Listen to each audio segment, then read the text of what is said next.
Rebel ఎమ్మెల్యేల అనర్హత పిటిషన్లపై speaker Tammineni Sitaram విచారణ చేపట్టనున్నారు. టీడీపీ, వైసీపీ రెబల్ ఎమ్మెల్యేలకు స్పీకర్ కార్యాలయం మరోసారి నోటీసులు జారీ చేసింది.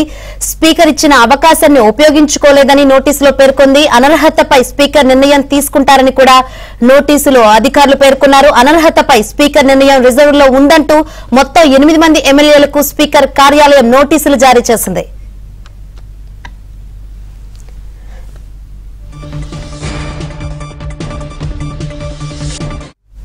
రైట్, మరిన్ని వివరాలు మా ఏపీ బ్యూరో చీఫ్ రామారావు అడిగి తెలుసుకుందాం. రామారావు,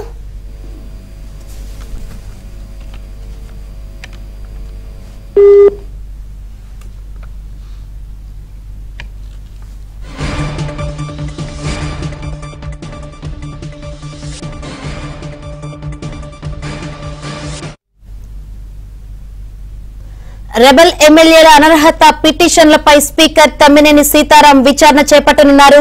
టీడీపీ, వైసీపీ రెబల్ ఎమ్మెల్యేలకు స్పీకర్ కార్యాలయం మరోసారి నోటీసులు జారీ చేసింది. స్పీకర్ ఇచ్చిన అవకాశాన్ని ఉపయోగించుకోలేదని నోటీసులో పేర్కొంది.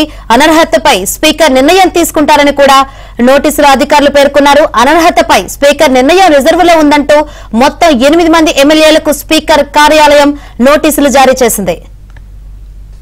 రైట్, మరిన్ని వివరాలు అందించేందుకు మా ఏపీ బ్యూరో చీఫ్ రామారావు సిద్ధంగా ఉన్నారు. రామారావు,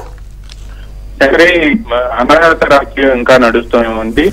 అసెంబ్లీలో YCP rebel MLA, TDP rebel MLA కూడా స్పీకర్ ఉదయం నోటీసులు రిలీజ్ చేసింది. స్పీకర్ ఇప్పటికే అవకాశాలు ఇచ్చినప్పటికీ కూడా మీరెవరూ కూడా ఉపయోగించుకోలేదు. కనీసం ఈ వాదన వినిపించేందుకు దాదాపు 5 సార్లు స్పీకర్ వాయిదా ఇచ్చారు. ఈ వాయిదాల సమయంలో కూడా 19 ఎమ్మెల్యేలు మిగతా వారు కూడా స్పందించకపోవడం పట్ల స్పీకర్ దీంతో ఒక నిర్ణయానికి రాబోతున్నారు అని చెప్పి కూడా నోటీసులు పేర్కొన్నారు. ఇక దీనిపై స్పీకర్ నిర్ణయం రిజర్వ్ లో ఉంది అనేది కూడా సంబంధిత ఎమ్మెల్యేలు కూడా ఈ రోజు నోటీసుల్లో స్పీకర్ కార్యాలయం పేర్కొంది.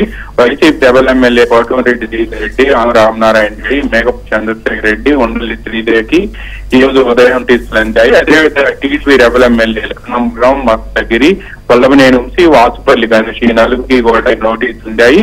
మొత్తం 8 మంది ఎమ్మెల్యేలకు కూడా ఈ నోటీసులు అందటం, వీళ్ళందరినీ కూడా నిన్న మధ్యాహ్నం 2 గంటలకి టీడీపీ రెబల్ ఎమ్మెల్యేలు, నిన్న సాయంత్రం 4 గంటలు వైసీపీ రెబల్ ఎమ్మెల్యేలు కూడా వివరణకు రావాలి అని చెప్పి స్పీకర్ కార్యాలయం నుంచి నోటీసులు వెళ్ళాయి. అయితే ఈ నోటీసులకు కూడా అటు టీడీపీని, ఇటు వైసీపీ కానీ రెబల్ ఎమ్మెల్యేలు ఎవరూ స్పందించలేదు. ఇప్పటికే తమపై ఏదైతే ఆరోపణ చేశారో అసెంబ్లీలో అధికార చీఫ్ ప్రసాద్ రాజు తమపై చేసిన ఆరోపణలకు సంబంధించి ఒరిజినల్ డాక్యుమెంట్లు తమ కావాలని, పైగా డాక్యుమెంట్ల జెన్యూనిటీకి సంబంధించి కూడా పత్రికల్లో వచ్చిన క్లిప్పింగ్లకు సంబంధించి ఆయా యాజమాన్యాలు, అదేవిధంగా ఛానల్స్ లో వచ్చిన క్లిప్పింగ్లకు సంబంధించి ఆయా సంస్థ యాజమాన్యాలు కూడా ధృవీకరణ ఇవ్వాల్సి ఉందని, ఆ కాకుండా పత్రికల్లో వచ్చిన వార్తలు తీసుకుంటూ వీటి ఆధారంగా మేము అనర్హత వేస్తున్నామని, ఇది శాసనసభ సంప్రదాయాల కింద నిబంధనకి కూడా వ్యతిరేకం అని చెప్పి గతంలో విచారణ కాకపోయినా రామనారాయణ రెడ్డి వాదనలు వినిపించారు. అయితే వాదనలు పట్టించుకోలేదు. అందువల్లనే ఈ రోజు విచారణకు హాజరు కాలేకపోతున్నామని నిన్న స్పీకర్ కార్యాలయానికి వైసీపీ రెబల్ ఎమ్మెల్యేలు సమాచారం ఇచ్చారు. టీడీపీ రెబల్ ఎమ్మెల్యేలు కూడా తాము రావాల్సిన అవకాశం. ఈ రోజు ఉదయం వీళ్ళందరికీ నోటీసు జారీ చేసి స్పీకర్ నిన్న రిజర్వ్ లో ఉంది